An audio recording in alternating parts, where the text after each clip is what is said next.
Consider flying into the high desert skies of southern Peru. What you expect to see is probably the dull pale sameness of the rocks and sands. But this area offers much more than that. Massive formations known as the Nazca Lines, which are visible from the air, are hidden in the country's landscape and have been a mystery for more than 2,000 years.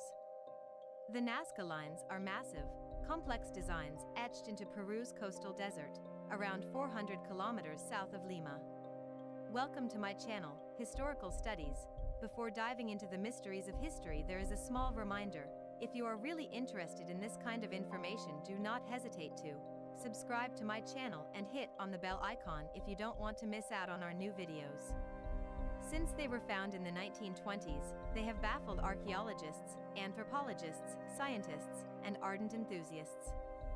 They have been attributed to a variety of things over the years, including an astrological calendar, sacred routes, a map of water sources, and even alien landing fields, but their true function and significance are still unclear. What is the mystery behind the ancient Nazca Lines? In an area of Peru, not far from the contemporary town of Nazca, and more than 200 miles southeast of Lima, the lines are found. There are almost 800 straight lines in all, 300 geometric shapes, and 70 biomorphic patterns of plants and animals.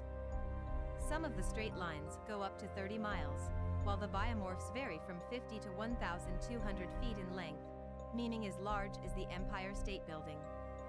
The animals and plants that they most frequently represent are a spider, hummingbird, cactus plant, monkey, whale, llama, duck, flower, tree, lizard, and dog.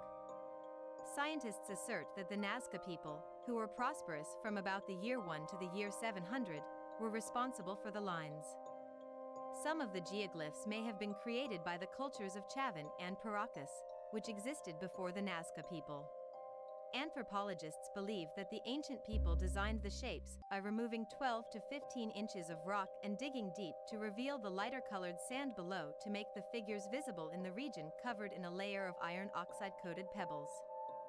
They probably began with small-scale figures and gradually gained dimensions. But what do these lines actually mean? Over 80 years have passed without a solution to this query. Then, if they have existed for so long, why have they only been examined for the past 80 years?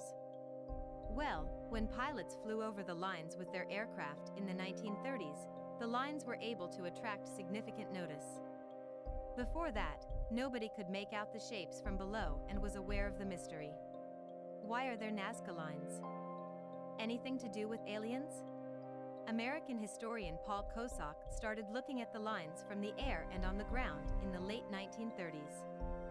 Based on the relative location of one of the lines to the sun around the winter solstice, he assumed that the geoglyphs had an astronomy-based purpose. He views the high desert, which covers 310 square miles, as the largest astronomy book in the world. Following KOSOK, a German archaeologist named Maria Reich, known as the Lady of the Lines for her 40 years of research, concurred that the lines had astronomical and calendrical significance in the 1940s.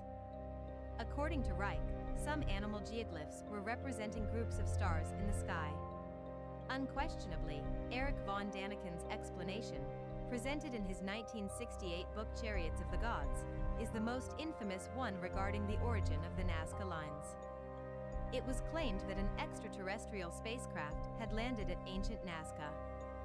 Before returning to their home planet, the alien creatures are said to have given the locals access to advanced knowledge and technology. The Nazca civilization created a number of enormous pictures and designs as signals to the extraterrestrial beings whom they revered as gods after these early astronauts disappeared. After being discussed in the well-liked History Channel series Ancient Aliens, this idea has gained worldwide attention.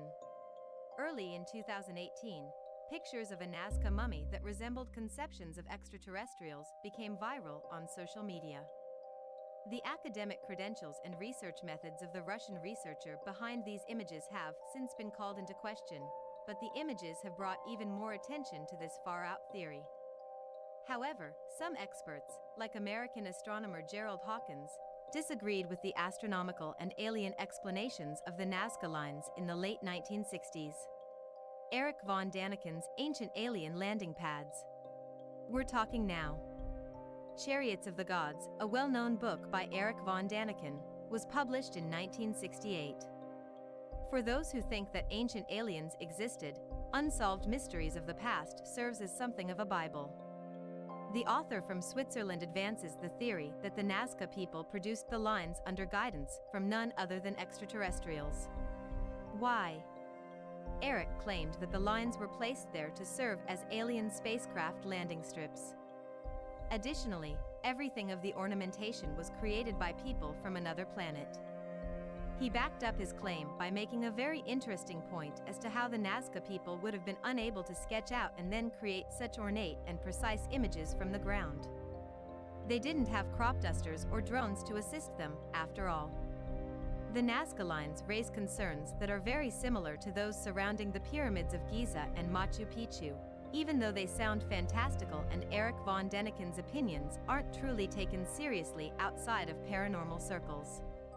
However, the structure and ecology of the area that appears to be the most closely related to the purpose of the Nazca Lines were examined in more recent investigations, and they revealed a very significant aspect.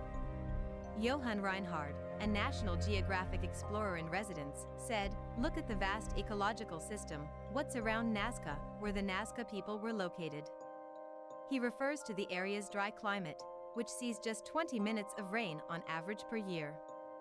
While this arid climate explains how these shapes came to this period without any damage, it also reveals an important insight into the purpose of the Nazca Lines: the need for water. That brings us to the end of this video. Thanks for being to the end of the video. Don't forget to like, share, subscribe, and tell us what you think about this video below in the comments section. Let's meet again with a more mysterious video.